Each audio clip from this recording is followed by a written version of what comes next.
Good morning, dear students. I hope that you all are safe and staying at your respective home and taking homely cooked food and enjoying the lockdown period and having little bit study. Let us start the chapter number 2, unit first. The chapter number 2 is sexual reproduction in flowering plants. About the sexual reproduction in flowering plants. All the plants are having flowers are known as flowering plants, and in technical term it is collectively called as angiosperms. The flowering plants like angiosperms are having different types of flowers. Flower may be colorful, may be colorless, may be small, flowers may be big. You all are aware that the flower is the mechanism to attract the insect to perform the pollination, correct?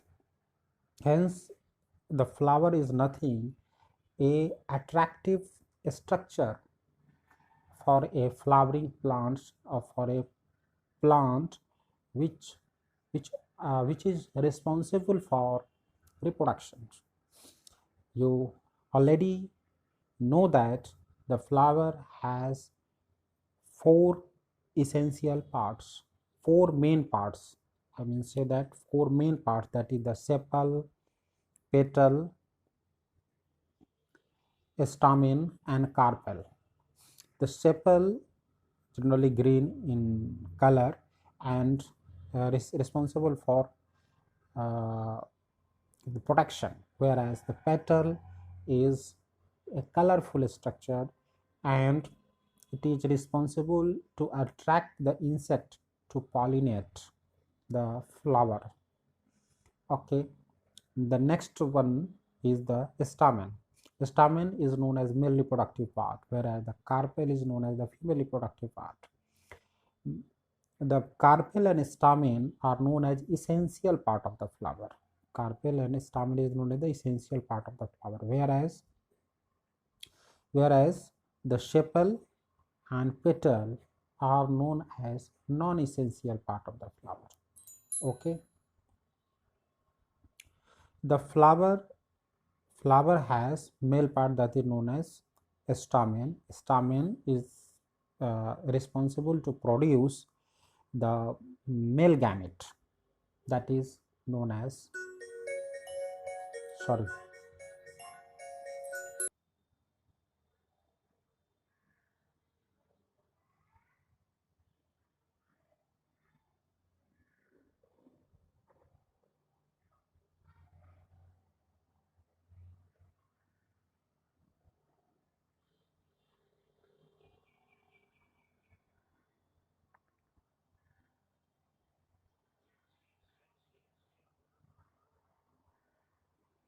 you see here is the sepal, this is the petal, this is the anther is the part of stamen actually, stigma, this is the style, this is stigma style is the part of carpel actually.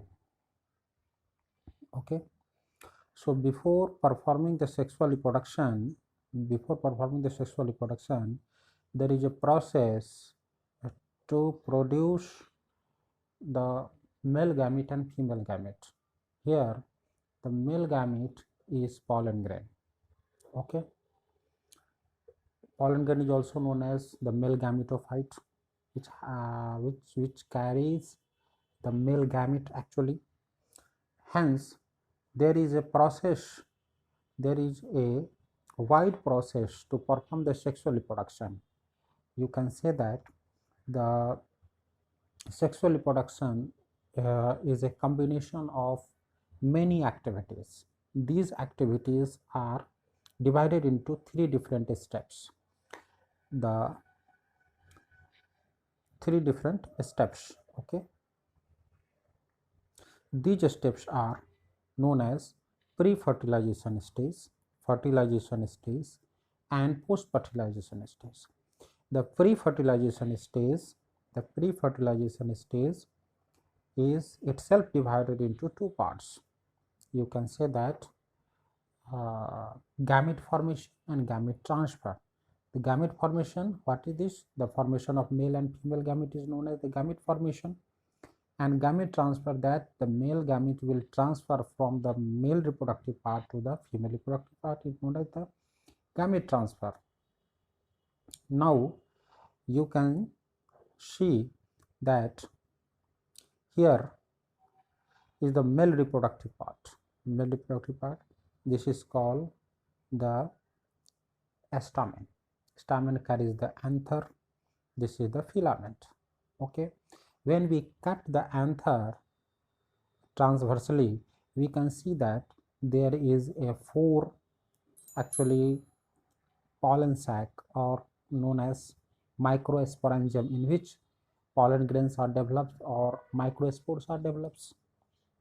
Okay, when we examine the anther, we can see that anther is divided into two lobes. Each lobe is carrying two theca, hence anther is known as dithecous and bilobe structure, and each theca is carrying a microsporangium, or you can say that pollen sac, in which pollen grains are developing into a mature pollen grain. Okay, this pollen sac or microsporangium is surrounded by three to four layers. Actually, you can say that this microsporangium, this is the elaborate structure of microsporangium. You see here, the outermost layer is the epidermis, next endothecium. Both epidermis and endothecium is a single cell layer. After that, middle layer is started. The middle layer is made up of 2 or 3 layered cells. Okay, after that, tapetum layer is found. The tapetum layer is just beneath the middle layer, and the tapetum layer cells are containing more than one nucleus. Hence, you can say that the tapetum cells are multinucleate, and these tapetum cells are responsible to take the nutrition from the middle layer and provide to the microspore mother cells. These microspore mother cells are responsible for developing the pollen grains through the meiosis.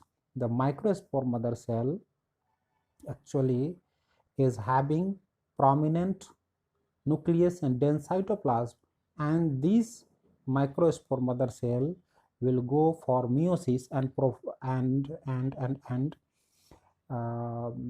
divides into 4 haploid microspore. These microspore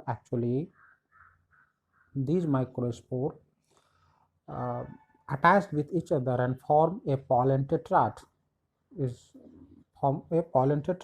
And after maturation, these pollen tetrad degenerates, because these pollen tetrad are attached with callose layer. Mind it, callose layer.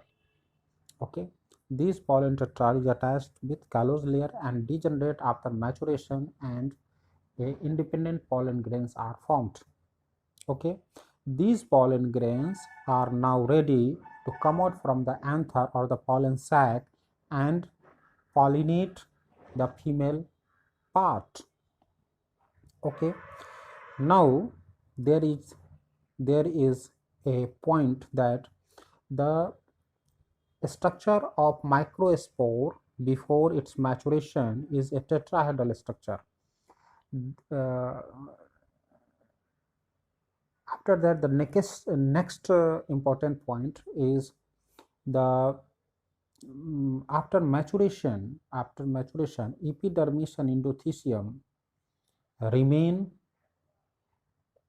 but the middle layer and tapetum became degenerate and could not stay after the maturation of the anther or maturation of the pollen grain. The dehiscence activity is carried out by endothecium layer.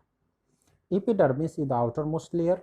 It is not the epidermal cells or layers are not originated through the archiosporial cells.